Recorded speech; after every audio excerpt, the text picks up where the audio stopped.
رضوان ہر وقت بے چین اور وحشت زدہ رہنے لگا تھا۔ گزشتہ 3 ماہ میں اس نے جی بھر کے رشوت بھی لی تھی اور اس پر قرض کا بہت بھاری بوجھ بھی ہو گیا تھا۔ اس نے ثقیلہ کو ملبوسات اور زیورات کے تحفوں سے لاد دیا تھا، مگر اس کے صلے میں اسے صرف اپنے حقیر ہونے کا احساس ملا تھا۔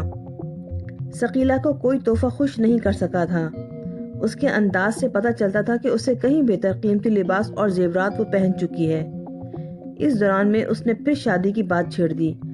اب تو تم دیکھ رہی ہو کہ میری آمدنی بہت بڑھ گئی ہے، اس نے شادی کی فرمائش کرتے ہوئے کہا۔ اندازاً کتنی ہو گئی ہوگی؟ ثقیلہ نے بے نیازی سے پوچھا۔ 30,000 سمجھ لو، رضوان نے بڑھا کر بتایا۔ وہ ثقیلہ کو شادی پہ قائل کرنا چاہتا تھا۔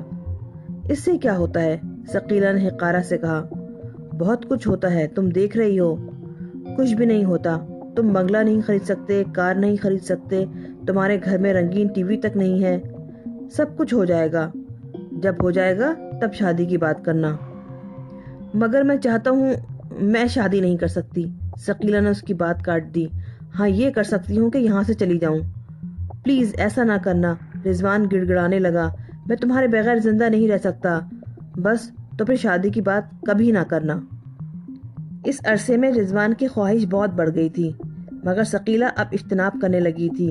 یہ بات بھی رضوان کی جھنجھلاہٹ کا سبب تھی۔ پھر یہ بات بھی واضح ہو گئی تھی کہ ثقیلہ سلیمان پہ خصوصیت سے ملتفت ہے، بلکہ رضوان کو تو یہ بھی یقین تھا کہ وہ سلیمان ہی کی وجہ سے اس سے شادی سے گریز کر رہی ہے۔ ثقیلہ کو تو وہ کچھ بگاڑ نہیں سکتا تھا، البتہ سلیمان سے نفرت کرنا اس کے لیے آسان تھا، سو وہ کر رہا تھا۔ پھر کچھ عرصے سے وہ محلے کے لوگوں کے رویوں میں اپنے لیے کھچاؤ محسوس کر رہا تھا۔ یہ بات بھی الجھن کا باعث تھی۔ یہ مسئلہ شمس صاحب نے براہ راست بات کر کے حل کر دیا۔ اس روز انہوں نے اسے نیچے ہی روک لیا۔ رضوان میاں، تم سے ایک ضروری بات کرنی ہے، امید ہے برا نہیں مانو گے۔ آپ کیسی بات کر رہے ہیں؟ آپ کی بات کا میں برا مانوں گا؟ بات ہی ایسی ہے میاں، شمس صاحب نے گہری سانس لے کر کہا۔ میں تمہاری بیوی کے متعلق بات کر رہا ہوں، محلے میں ایسا نہیں ہونا چاہیے۔ بیوی کے حوالے پر رضوان کا ماتھا ٹھنکا، پھر محلے کے حوالے پر تو اس کا چہرہ ہی فخ ہو گیا۔ میں سمجھا نہیں، اس نے بمشکل کہا۔ میاں، تم دفتر جاتے ہو تو تمہارے فلیٹ میں لڑکوں کی آمد و رفت کا سلسلہ شروع ہو جاتا ہے۔ یہ آپ کیسی باتیں کر رہے ہیں؟ رضوان نے بڑی مشکل سے اپنے غصے پر قابو پایا۔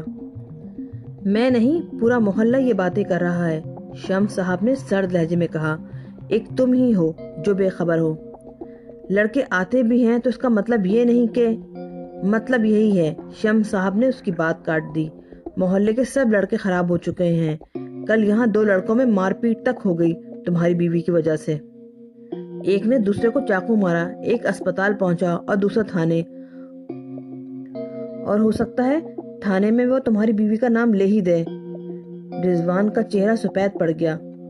اور تو اور اچھے بھلے گھر بھی خراب ہو رہے ہیں، 2 شادی شدہ افراد بھی تمہارے گھر آنے جانے لگے ہیں۔ اگر تم نے اس سلسلے میں کچھ نہیں کیا تو تمہارا یہاں رہنا دوبھر ہو جائے گا۔ میں دیکھوں گا شمس صاحب، رضوان نے مری مری آواز میں کہا۔ رضوان نے ثقیلہ سے اس سلسلے میں کوئی بات نہیں کی، وہ تو ویسے ہی دفتر سے پریشان آیا تھا۔ جس شخص کا وہ 40,000 کا مقروض تھا وہ خاصے عرصے سے اس پر ادائیگی کے لیے دباؤ ڈال رہا تھا، مگر اس روز اس نے بڑے سخت لہجے میں بات کی تھی۔ اس نے اسے 1 ہفتے کی مہلت دیتے ہوئے کہا تھا کہ اس دوران میں اس نے رقم ادا نہ کی تو پھر نتائج کا ذمہ دار بھی وہ خود ہی ہوگا۔ اور رضوان جانتا تھا کہ اس شخص کے کیسے کیسے بدماشوں سے مراسم ہیں، وہ کچھ بھی کر سکتا تھا۔ مسئلہ یہ تھا کہ رضوان اتنی بڑی رقم یکمشت کسی بھی طرح ادا نہیں کر سکتا تھا۔ اگلے روز دفتر میں کئی بار اس نے سوچا کہ اس قرضے کے سلسلے میں سلیمان سے بات کرے، مگر اسے ہمت نہیں ہوئی۔ ایک تو پچھلے عرصے میں سلیمان کے ساتھ اس کا رویہ بھی اچھا نہیں رہا تھا، دوسرے سلیمان کی اتنی حیثیت بھی نہیں تھی۔ وہ دفتر میں صرف 2 گھنٹے رکا، پھر آفاق صاحب سے چھٹی لے کر گھر چلا آیا۔ اطلاعی گھنٹی کا بٹن دباتے ہوئے اس کا دل زور زور سے دھڑک رہا تھا۔ اسے ڈر تھا کہ شمس صاحب کی بات سچ نہ ثابت ہو جائے۔ اس نے بٹن دبایا، گھنٹی بجی۔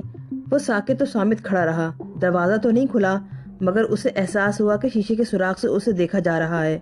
اس نے پھر گھنٹی بجائی۔ چوتھی گھنٹی پہ کوئی 3 منٹ کے انتظار کے بعد دروازہ کھلا اور ثقیلہ کی صورت نظر آئی۔ اس کے چہرے پہ اطمینان دیکھ کر رضوان کو سکون کا احساس ہوا، مگر اندر جا کر وہ کھول اٹھا۔ محلے کا ایک لڑکا گھر میں موجود تھا۔ اس کی عمر 20 کے لگ بھگ ہوگی۔ اس کے چہرے پہ ہوائیاں اڑ رہی تھیں۔ کون ہو تم؟ رضوان غرایا۔ انکل میں شاہد ہوں، لڑکے نے بڑی مشکل سے کہا۔ لگتا تھا کسی بھی لمحے وہ بے ہوش ہو جائے گا۔ تم یہاں کیا کر رہے ہو؟ وہ جی میں نے اسے صابن منگوایا تھا، ثقیلہ نے جلدی سے کہا۔ جی ہاں، لڑکا ہکلایا۔ صابن تو گھر میں موجود تھا، رضوان نے سخت لہجے میں کہا۔ ثقیلہ نے لڑکے کو آنکھ کا اشارہ کیا، وہ کھسک لیا۔ نہیں تھا، ثقیلہ نے رضوان سے کہا۔ گھر کے بارے میں مجھے زیادہ معلوم ہے یا تمہیں؟ یہی تو رونا ہے کہ گھر کے بارے میں مجھے کچھ معلوم نہیں، رضوان نے بھنا کر کہا۔ تم کیا سمجھ رہے ہو اس لڑکے کے بارے میں؟ ثقیلہ بھی تیز ہو گئی۔ وہی جو سمجھنا چاہیے، بہت گھٹیا آدمی ہو، پورا محلہ یہی سمجھ رہا ہے۔ تم سب گھٹیا ہو، تمہاری سوچیں ہی اچھی نہیں، ذہن گندے ہیں سب کے۔ تم دوسروں کے ذہن اور سوچوں کو نہیں، اپنے عمل کو دیکھو۔ اس روز وہ خوب لڑے، ان کے درمیان بول چال بند ہو گئی، دونوں نے رات کا کھانا بھی نہیں کھایا، صبح بھی ان کے درمیان بات نہیں ہوئی۔ رضوان بغیر ناشتے کے دفتر چلا گیا۔ دفتر سے واپس آیا تو گھر کے دروازے پہ لگا تالا اس کا منہ چڑھا رہا تھا۔ وہ سناٹے کے عالم میں کھڑا تالے کو دیکھتا رہا، ذہن میں آندھیاں سے چل رہی تھیں۔ وہ جان گیا کہ ثقیلہ اسے چھوڑ کر چلی گئی ہے۔ اس کی محوت اس وقت ٹوٹی جب سامنے والے فلیٹ کا دروازہ کھلا اور شمس صاحب نکلے۔ اس کے سلام کا جواب دینے کے بعد انہوں نے اس کی طرف چابی بڑھائی۔ یہ تمہاری بیوی دے گئی تھی، کچھ کہا تو نہیں؟ رضوان نے چابی لیتے ہوئے پوچھا۔ بس اتنا کہہ گئی ہے کہ میکے جا رہی ہے، یہ بھی کہا کہ اب کبھی نہیں آئے گی، شمس صاحب نے بتایا۔ پھر اس کا حال دیکھ کر تسلی دینے والے انداز میں کہا، میاں غم نہ کرو، ذلت کی زندگی کے مقابلے میں عزت کی موت بہتر ہے۔ یہ تو پھر موت نہیں، جدائی ہے۔ رضوان کا بس چلتا تو وہ زمین میں گر جاتا۔ وہ جلدی سے پلٹا، تالا کھولا اور اندر جا کر دروازہ بند کر لیا۔ گھر سائیں سائیں کرتا معلوم ہو رہا تھا۔ اسے وحشت ہونے لگی۔ پھر ایک خیال کے زیر اثر اس نے الماری کھولی۔ الماری میں اس کے کپڑے اور ضروری چیزوں کے سوا کچھ بھی نہیں تھا۔ اس نے ثقیلہ کو کپڑے، زیور، پرفیومز اور کاسمیٹک جو کچھ بھی لا کر دیا تھا سب غائب تھا۔ ساتھ میں اس کا سوٹ کیس بھی کہیں نہ تھا۔ اس کا دل تلخی سے بھر گیا۔ کروڑ پتی باپ کی بیٹی، جس نے اس کی لائی ہوئی قیمتی سے قیمتی چیز کو بھی درخورے اتنا نہیں سمجھا، ان میں سے کوئی چیز بھی چھوڑ کر نہیں گئی تھی۔ وہ اس کے گھر میں 3 کپڑوں میں آئی تھی، لیکن اس کے دیے ہوئے تحائف سے بھرا ہوا سوٹ کیس لے کر چلی گئی۔ رضوان کو اور کسی چیز کا افسوس تو نہیں تھا، مگر رہ رہ کے زیورات کا خیال آ رہا تھا۔ زیورات ہوتے تو وہ انہیں بیچ کر وہ قرضہ چکا سکتا تھا، جس کی ادائیگی کا خطرہ اس کے سر پر تلوار کی طرح لٹک رہا تھا۔ وہ عجیب سی کیفیت میں بستر میں پڑا سوچتا رہا اور خود کو ٹٹولتا رہا۔ اسے ثقیلہ کے جانے کا دکھ تھا، اس لیے نہیں کہ اسے ثقیلہ سے محبت تھی، اس لیے کہ اس نے اس کی مردانگی کو ٹھیس پہنچائی تھی۔ اسے بیوقوف بننے کا احساس ستا رہا تھا۔ یہ بات اب اس کی سمجھ میں آئی تھی کہ وہ ثقیلہ سے محبت تو کر ہی نہیں سکتا تھا۔ پچھلے عرصے میں یہ خیال اس کے لاشعور میں چھپا رہا تھا کہ جو لڑکی اتنی سہل الحصول ہو، اس کا کردار اچھا اور قابل اعتبار نہیں ہو سکتا۔ اب وہ جان گیا تھا کہ اس نے کبھی ثقیلہ کی عزت نہیں کی تھی، اور اب سب سے زیادہ اسے اس بات کا دکھ تھا کہ اس کے گھر میں رہتے ہوئے وہ بدکاری کرتی رہی، اور اب وہ محلے میں کسی کو منہ دکھانے کے قابل بھی نہیں رہا تھا۔ آخر وہ سب تو اسے اس کی بیوی ہی سمجھتے تھے۔ وہ اپنے زخم انا کی ٹیسوں سے تڑپتا رہا۔ وقت گزرنے کا احساس ہی نہیں ہوا۔ بالآخر اطلاعی گھنٹی کی آواز نے اسے چونکا دیا۔ وہ اٹھ کر دروازے کی طرف گیا۔ اس دوران میں اسے احساس ہوا کہ رات ہو چکی ہے، گھر میں اندھیرا ہو گیا تھا۔ اس بار دروازہ کھولنے سے پہلے اس نے سوراخ میں جھانکنے کی کوشش بھی نہیں کی تھی۔ دروازہ کھلا تو اسے عدنان اور سلیمان نظر آئے۔ ان دونوں نے کھلے ہوئے دروازے سے اندر کے اندھیرے کو دیکھا اور حیران نظر آنے لگے۔ کیا بات ہے، سو گئے تھے تم لوگ؟ سلیمان نے حیرت سے کہا۔ نہیں تو، آؤ۔ ان کے اندر آنے کے بعد رضوان نے برآمدے کی لائٹ آن کی اور پوچھا، کیا وقت ہوا ہے؟ 8:10 عدنان نے وقت بتایا۔ وہ کمرے میں چلے گئے۔ یہاں بھی رضوان نے لائٹ آن کی۔ عدنان نے کمرے کا جائزہ لیا اور پوچھا، بھابی نہیں ہے؟ اس پر سلیمان نے اسے گھور کر دیکھا۔ اسے ثقیلہ کے لیے لفظ بھابی ہمیشہ برا لگتا تھا۔ رضوان کے لیے جھوٹ بولنا اب نئی بات نہیں تھی۔ وہ اس بار بھی جھوٹ بولنا چاہتا تھا، لیکن یہ خیال آڑے آ گیا کہ یہ جھوٹ بھی نہیں نبھ سکے گا۔ آخر میں اسے ہی ذلیل و خوار اور شرمسار ہونا پڑے گا۔ وہ ناراض ہو کر چلی گئی ہے۔ کہاں؟ عدنان نے پوچھا۔ اپنے میکے، رضوان نے کہا۔ کہہ کے گئی ہے کہ اب کبھی نہیں آئے گی۔ خس کم جہاں پاک، سلیمان نے بے ساختہ کہا۔ اس پر رضوان کا دماغ الٹ گیا۔ یہ تم نے کیوں کہا؟ ٹھیک ہی کہا ہے۔ تو یار جا کر منا لاؤ۔ عدنان نے رضوان کا دھیان ہٹانے کی کوشش کی۔ نہیں، پہلے تم مجھے جواب دو۔ رضوان اب بہلنے والا نہیں تھا۔ دن بھر کی جھنجھلاہٹ اور فرسٹریشن وہ سلیمان پر نکال دینا چاہتا تھا، لیکن سلیمان بڑی بے نیازی سے مسکرا رہا تھا۔ کیا جواب دوں؟ تم کسے بہلا رہے ہو، ہمیں یا خود کو؟ اس بات کا کیا مطلب ہوا؟ رضوان نے بے حد خراب لہجے میں پوچھا۔ مطلب یہ ہے دوست کہ نہ وہ تمہاری بیوی ہے اور نہ ہی تمہیں اس کے میکے کا پتہ ہے۔ تم اب اس تک پہنچ بھی نہیں سکتے، اس نے بے حد پرسکون لہجے میں کہا۔ اور خس کم جہاں پاک میں نے اس لیے کہا کہ اس کا جانا تمہارے لیے بہتر ہے۔ بڑی حد تک وہ تمہیں تباہ کر چکی ہے، مگر شاید اب تم سمجھ سکتے ہو۔ رضوان سناٹے میں آ گیا۔ اس کا غصہ صابن کی جھاگ کی طرح بیٹھ گیا۔ وار اتنا اچانک تھا کہ اسے سنبھلنے کا موقع ہی نہ ملا۔ پھر اس نے سنبھلتے ہوئے کہا، یہ تو تم غلط کہہ رہے ہو۔ اسے احساس تھا کہ عدنان اسے غور سے دیکھ رہا ہے۔ میں سچ کہہ رہا ہوں، میں شروع ہی سے یہ بات کیے جا رہا ہوں۔ یقین نہ آئے تو عدنان سے پوچھ لو۔ رضوان نے سوالیہ نظروں سے عدنان کو دیکھا۔ عدنان نے اسبات میں سر ہلا دیا۔ میں کوئی نیکوکار نہیں ہوں رضوان، میرے دوست، گناہ گار آدمی ہوں اور اڑتی چڑیا کے پر گن لیتا ہوں۔ گناہ کی بدبو کے معاملے میں میری گناہ گار ناک بہت تیز ہے، یہی ہے کہ میں شرط کبھی نہیں ہارتا۔ رضوان نے شرمندگی سے سر جھکا لیا۔ میں سچ کہہ رہا ہوں، تمہارے حق میں بہتر ہوا ہے، سلیمان نے بے حد نرم لہجے میں کہا۔ تم نے کھانا بھی نہیں کھایا ہوگا، چلو ہمیں بھی کھانا ہے۔ تینوں باہر نکل آئے۔ رضوان خاموش تھا۔ وہ جانتا تھا کہ سلیمان نے جو کچھ کہا ہے اس کے سچے اور بہت اچھے دوست ہونے کی حیثیت سے کہا ہے۔ اس کے باوجود اسی لمحے سلیمان کے لیے بے پناہ نفرت محسوس کر رہا تھا۔ وہ اب خود کو سنبھالنے کی کوشش کرو میری جان، سلیمان نے اسے چونکا دیا۔ پھر پہلے جیسے بن جاؤ، کم از کم تم مجھے نصیحت نہ کرو، رضوان نے ترشی سے کہا۔ سلیمان نے شرمندگی سے سر جھکا لیا۔ سوری یار، اس نے بے حد پرخلوص لہجے میں کہا۔ مجھے خیال ہی نہیں رہا کہ میں خراب، بہت گناہ گار آدمی ہوں۔ عدنان نے رضوان کو ملامت بھری نظروں سے دیکھا۔ رضوان اس وقت کچھ محسوس کرنے کے قابل نہیں تھا۔ رضوان اس رات اپنے فلیٹ میں پریشان بیٹھا تھا۔ اگلے روز اس کے قرض خواہ کی دی ہوئی مہلت ختم ہو رہی تھی اور ادائیگی کی کوئی صورت نہیں بنی تھی۔ اس کے ہاتھ پاؤں چھوٹے جا رہے تھے۔ عدنان اور سلیمان اپنے گھر جا چکے تھے۔ وہ دونوں ہر روز باقاعدگی سے آتے اور اس کی دلجوئی کرتے رہتے تھے، مگر رضوان کے دل میں سلیمان کی طرف سے بال پڑ چکا تھا۔ البتہ اس نے سلیمان پر اس کا اظہار نہیں کیا تھا۔ اس وقت رات کے 10 بج رہے تھے۔ وہ برآمدے میں بیٹھا آنے والے کل کے بارے میں سوچ رہا تھا۔ اچانک اس کی سوچوں کا رخ ثقیلہ کی طرف مڑ گیا۔ سب کچھ اسی کی وجہ سے تو ہو رہا تھا، ورنہ وہ تو قرض لینے کا قائل ہی نہیں تھا، اور اب قرض کی وجہ سے اس کی زندگی تک خطرے میں تھی۔ اسی لمحے اسے ثقیلہ سے شدید نفرت محسوس ہوئی۔ یہ بات نہیں کہ ثقیلہ اسے پہلی بار یاد آئی ہو۔ اپنے جانے کے بعد وہ ہر رات اسے یاد آئی، مگر محض اس لیے کہ جسمانی تقاضے جو جاگ اٹھے تھے اب اسے سونے نہیں دیتے تھے۔ وہ جیسے ثقیلہ کے جسم کے شیطانی نشے کا عادی ہو چکا تھا۔ اتنے عرصے میں وہ ایک رات بھی پوری نیند نہیں لے سکا تھا۔ اس کے نتیجے میں اس کے چہرے پر، اس کی آنکھوں میں وحشت نظر آنے لگی تھی۔ کچھ اور تبدیلیاں بھی آئی تھیں۔ وہ پہلے جیسا شرمیلا نہیں رہا تھا۔ اب لڑکیوں کو وہ ایسی بے باک نظروں سے دیکھتا تھا کہ احساس ہونے پر وہ پانی پانی ہو جاتی، اور جب وہ اسے ناپسندیدگی سے نظروں میں ملامت بھر کے دیکھتی تو بھی اس پر اثر نہ ہوتا۔ وہ انہیں بدستور ایسے دیکھتا رہتا جیسے وہ تصور میں بے لباس نظر آ رہی ہوں۔ اور نماز کا تو اسے خیال تک نہیں آیا تھا۔ اس نے ثقیلہ کے خیال کو ذہن سے جھٹک دیا۔ اہم ترین مسئلہ یہ تھا کہ کل قرضہ کیسے ادا کیا جائے۔ وہ جانتا تھا کہ یہ ناممکن ہے، تو پھر اسے روپوش ہونا پڑے گا، مگر روپوشی بھی اس کی زندگی کی ضامن نہیں ہو سکتی تھی۔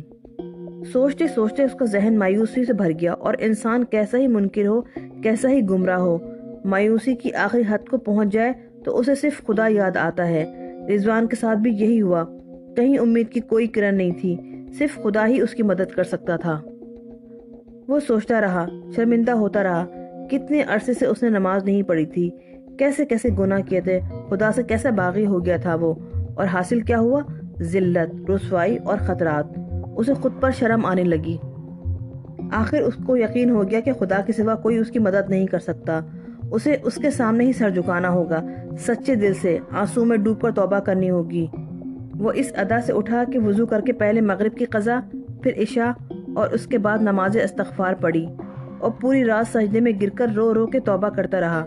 وہ غفور الرحیم ہے، وہ ضرور بخش دے گا، بلکہ اس کی استعانت بھی فرمائے گا۔ وہ باتھ روم کے دروازے تک پہنچا تھا کہ اطلاعی گھنٹی چیخ اٹھی۔ اس نے جھنجلا کر دروازے کی طرف دیکھا۔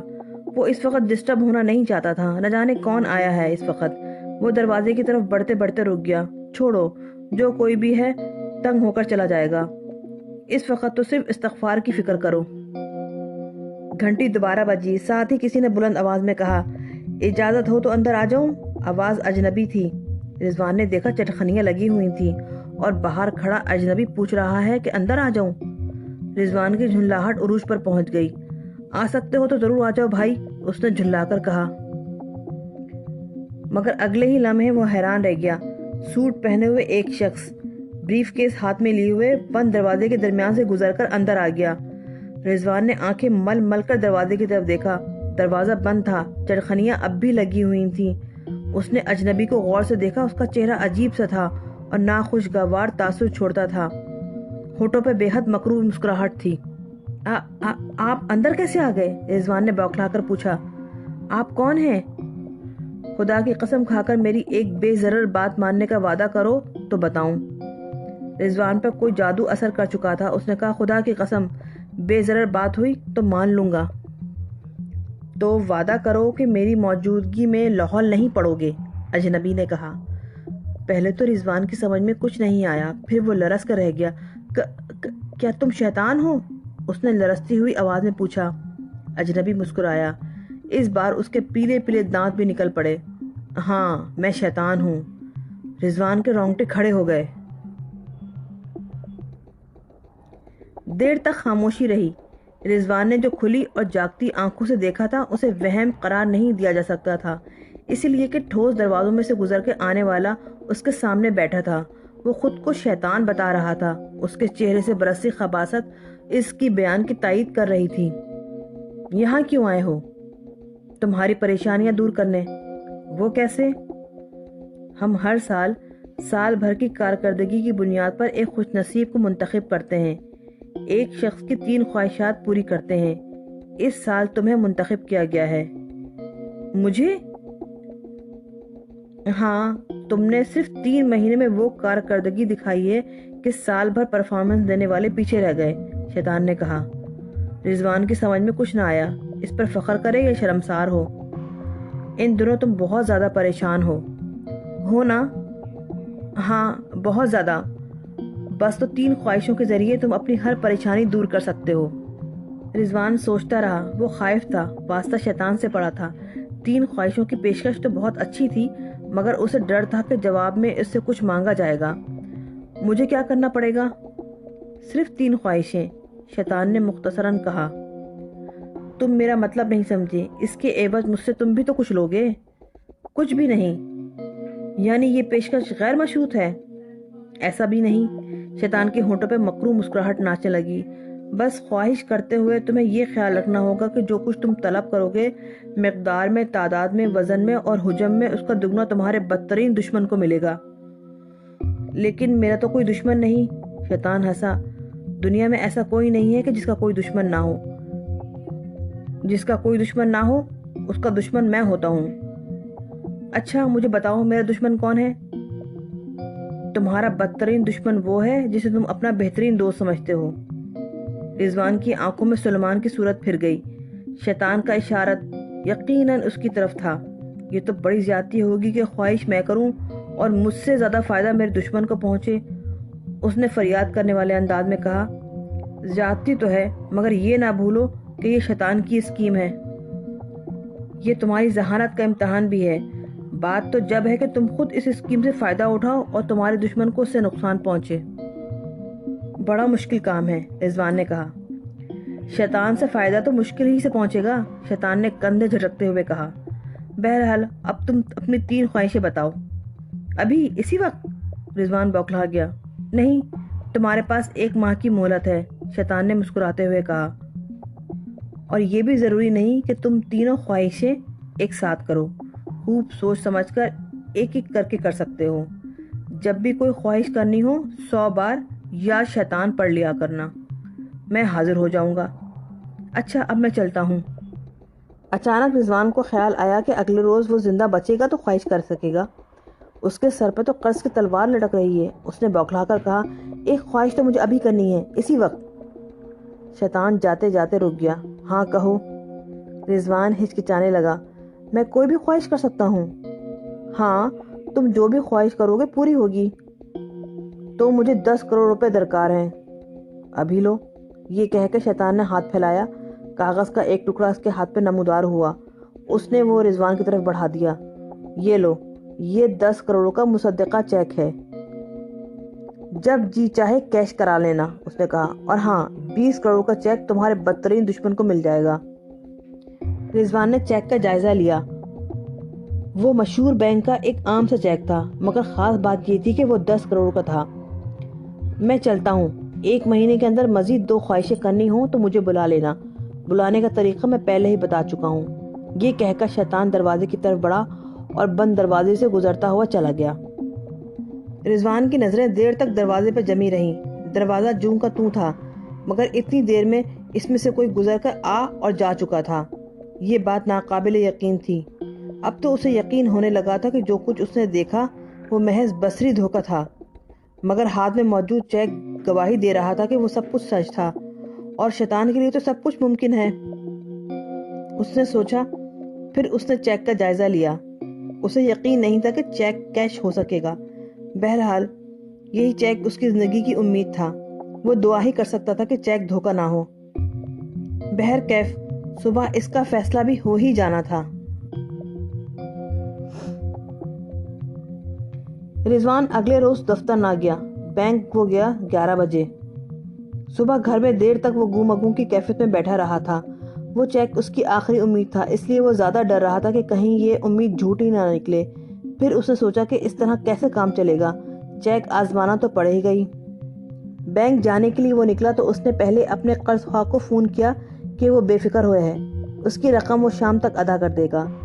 وہ بینک میں داخل ہونے ہی والا تھا کہ اسے بینک میں سلیمان نکلتا نظر آیا. اس کا چہرہ خوشی سے دمک رہا تھا. قدم جیسے زمین پہ نہیں پڑ رہے تھے اور آنکھوں کا تاثر بتا رہا تھا کہ اسے کچھ نظر نہیں آ رہا. اس کا ثبوت یہ تھا کہ اس نے سامنے آتے ہوئے رضوان کو بھی نہیں دیکھا تھا. رضوان کی طبیعت مقدر ہو گئی. اس کا اندازہ درست ثابت ہوا تھا. سلیمان ہی اس کا بدترین دشمن تھا. کوفت اپنی جگہ مگر اسے یہ اطمینان ہو گیا کہ چیک کیش ہوگا. سلیمان کی کیفیت یہی ثابت کرتی تھی. اس کی بے یقینی دور ہو گئی. وہ بے حد اعتماد سے بینک میں داخل ہوا. ونڈو پہ اس نے چیک پیش کیا. چیک کی رقم دیکھنے کے بعد کلرک نے بے حد احترام سے اس سے کہا پلیز آپ اس طرف مینیجر صاحب کے کمرے میں چلے جائیے. آپ کو ادائیگی وہیں کی جائے گی.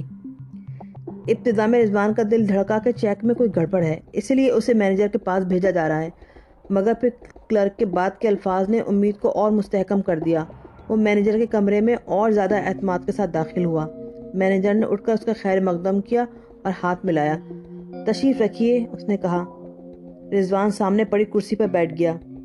یہ فرمائیے کہ آپ ادائیگی کس طرح چاہتے ہیں؟ مینیجر نے پوچھا. میں آپ کا مطلب نہیں سمجھا. دراصل ہمیں آپ لوگوں کی تحفظ کی بھی فکر ہوتی ہے. مینیجر نے کہا.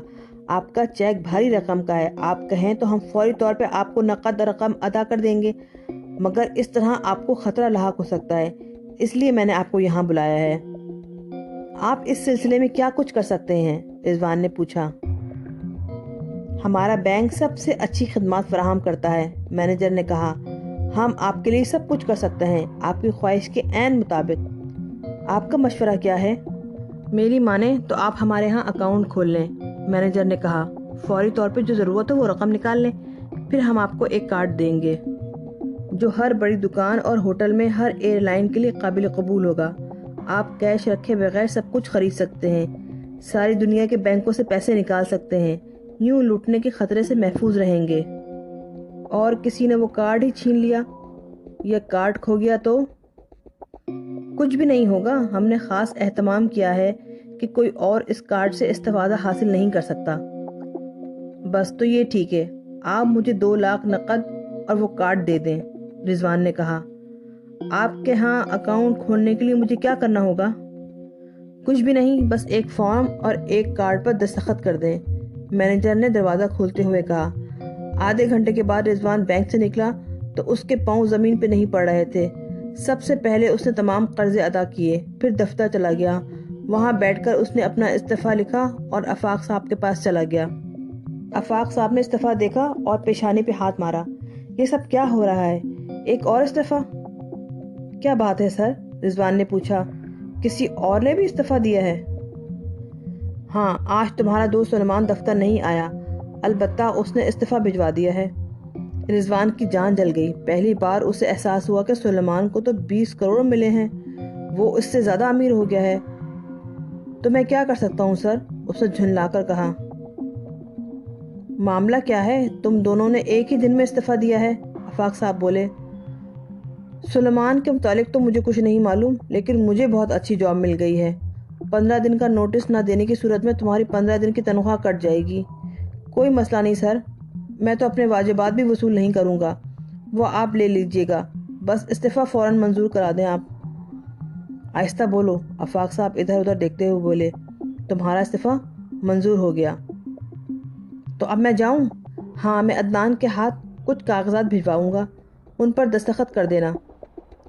رضوان دفتر سے نکل آیا۔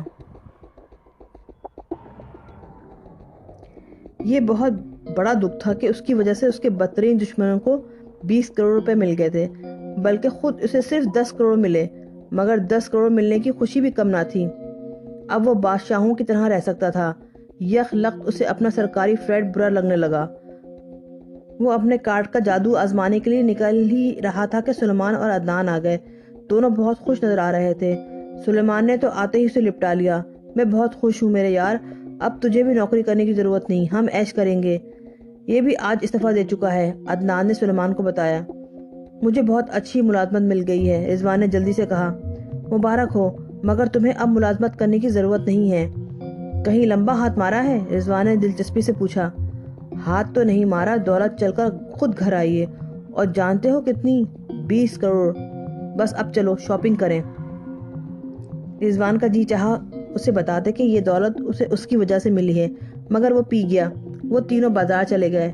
رضوان کا کریڈٹ کارڈ اس کی جیب میں تھا، پھر بھی وہ کارڈ کا جادو دیکھتا رہا۔ وہ سر چڑھ کر بول رہا تھا۔ سلیمان نے انہیں خوب اچھی طرح شاپنگ کرائی، لگتا تھا اسے پیسے کی کوئی فکر ہی نہیں۔ شاپنگ کے بعد انہوں نے ایک بڑے ریسٹورانٹ میں کھانا کھایا، پھر گھر واپس آ گئے۔ یہ عدنان میری بات نہیں مان رہا، گھر پہنچ کر سلیمان نے شکایتاً کہا۔ نوکری چھوڑ دوں اور تمہاری دولت پہ عیش کروں، یہ ناممکن ہے، عدنان کے لہجے میں معذرت تھی۔ ہاں، اگر تم کوئی کاروبار کرو اور مجھے ملازمت دے دو تو مجھے قبول ہوگی۔ رضوان کو عدنان کی یہ منطق بہت عجیب لگی۔ اور کاروبار میں شراکت کے بارے میں کیا خیال ہے؟ سلیمان نے عدنان سے پوچھا۔ یہ بھی ممکن ہے، میرے پاس سرمایہ نہیں ہے، مگر میں جی جان سے محنت کر سکتا ہوں۔ خیر دیکھیں گے۔ سلیمان رضوان کی طرف مڑا۔ کل کا کیا پروگرام ہے؟ کل نئی سروس جوائن کروں گا۔ تم بھی میری بات نہیں مانو گے؟ نہیں، میں جو کچھ بھی کروں گا اپنے زور پہ کروں گا۔ وہ دونوں چلے گئے۔ رضوان کو دیر تک نیند نہیں آئی۔ وہ اپنے 10 کروڑ میں سے قرض ادا کرنے کے سوا کچھ نہیں کر سکا۔ اسے کوئی خوشی بھی نہیں ملی تھی، بلکہ وہ سلیمان کی دولت کے بارے میں سوچ سوچ کے کڑے جا رہا تھا۔ سلیمان کو بیٹھے بٹھائے دولت مل گئی تھی، جبکہ شیطان نے اسے منتخب کیا تھا۔ بڑی مشکل سے نیند آئی۔ سلیمان کے دیے ہوئے کپڑوں سے اسے نفرت سی محسوس ہو رہی تھی۔ اگلے روز اس نے خود شاپنگ کی اور ڈھنگ کے کپڑے پہننے کے بعد اپنے لیے مکان کی تلاش میں نکل کھڑا ہوا۔ سرکاری فلیٹ میں تو اب اس کا دم گھٹنے لگا تھا۔ وہ پہلے صرف خواب ہی دیکھ سکتا تھا اور دیکھتا تھا کہ ساحل سمندر پہ اس کا بہت بڑا بنگلہ ہے اور بہت ہی خوبصورت ہے۔ اب اسے خیال آیا کہ وہ سچ مچ ایسا بنگلہ خرید سکتا ہے۔ وہ پہلے صرف خواب ہی دیکھ سکتا تھا اور دیکھتا تھا کہ ساحل سمندر پہ اس کا بہت بڑا بنگلہ ہے اور بہت ہی خوبصورت ہے۔ اب اسے خیال آیا کہ وہ سچ مچ ایسا بنگلہ خرید سکتا ہے۔ چنانچہ وہ اس علاقے میں چلا گیا۔ مختلف اسٹیٹ ایجنسیوں میں جانے اور کئی بنگلے دیکھنے کے بعد اسے ایک بنگلہ پسند آیا۔